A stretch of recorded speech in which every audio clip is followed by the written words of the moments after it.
啥物新阿姨无在讲台语？4年换新一摆内容的传读书母语考试，今年换新的内容啊，每一摆会改变。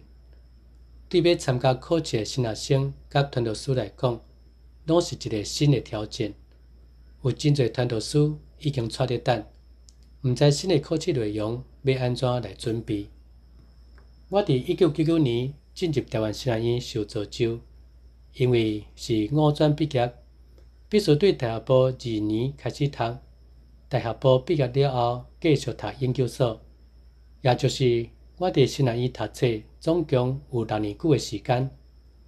印象真深刻的一段记忆，就是进入研究所了后，常常听到教授讲一句话：因为咱班有原住民的同学，所以咱这学期拢用华语来上课。愈来愈多的教授伫新学课程中的讲课，拢变做全华语的教学，用台语教课的老师愈来愈少，上尾用台语上课的环境渐渐失去。迄当时，阮有一群坚持台语真要紧的同学，超过伊伫分组报告甲老师对话的时，全程用台语。伫全校性的活动中，也是安尼。准算是引起原住民同学的不满，阮嘛是安尼做。阮有可能互人感觉无代志找代志做，毋过阮犹原坚持塑造讲台语的环境。这种的坚持也为着我个人带来利益。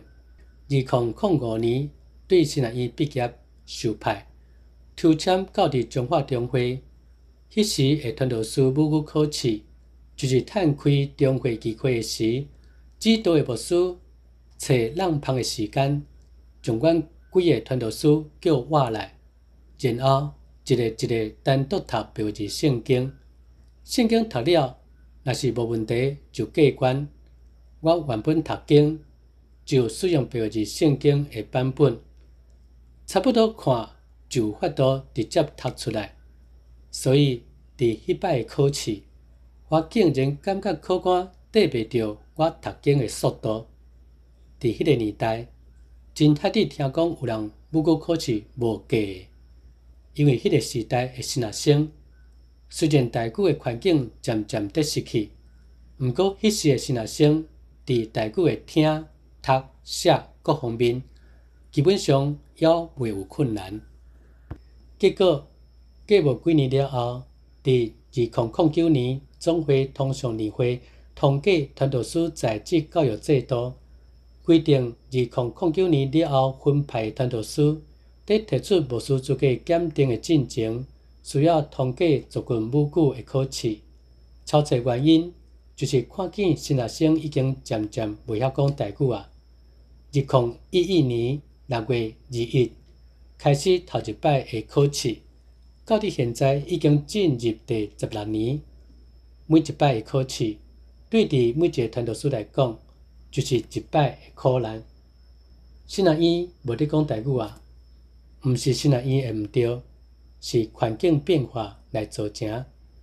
语言是地人的，一群使用华语的人斗阵，自然用华语对话；一群使用台语的人做伙，的确就会用台语对话。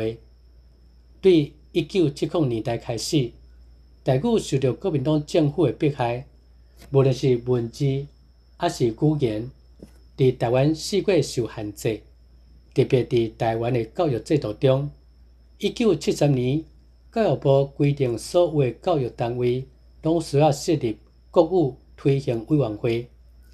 正规的教育系统中禁止用台语，即使伫1970年以后出世的人，普遍来讲，拢较袂晓讲台语。当台湾的教育系统重新重视族群语言的时，真侪囡仔的家长也开始注重囡仔的族群语言。伫长老教会中，传到这的族群语言能力，就成做一件真要紧的代志。牧师毋若讲道若定，佫着承担母语传承的责任。毋过，这个担对因来讲伤沉重。伫求学的期间无学台语，伫新学院受训练的时无台语的环境，却伫因进入教会服侍的时，要求因必须讲台语。另外一个趣味的所在，对伫传道书考母语上困难的有2项。第一项就是读白字圣经，第二项就是看汉字写出白话字。我发现，若是用同款的标准来考已经在牧会的牧师，可能有一半以上的牧师拢无法度通过考试。这证明什么？考白话字甲是毋是会晓讲台语，并无绝对的关联性。比族群母语考试更较要紧的代志，是要安怎互每一个新学生、传道师恢复台语的环境。这需要转到新学院来大声改变。古早台湾新学院的入学的简章有写讲，本院教课用台语。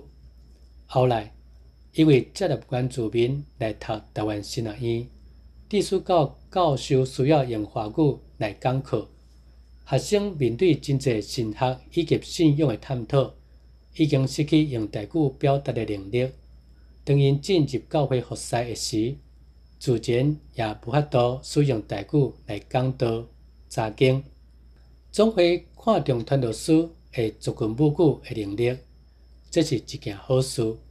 不过，我认为更较要紧的是帮助传教者以及教会中的长老、执事，安怎去注意毋通互家己所讲的台语造成别人的误解，煞造成沟通的困难，以及对圣经错误的理解。族群母语的考试，毋若是要求会晓讲台语，更较要紧的是需要亲像学习希腊文、希伯来文共一样，通掌握讲出来的每一个字、每一个词拢是正确的。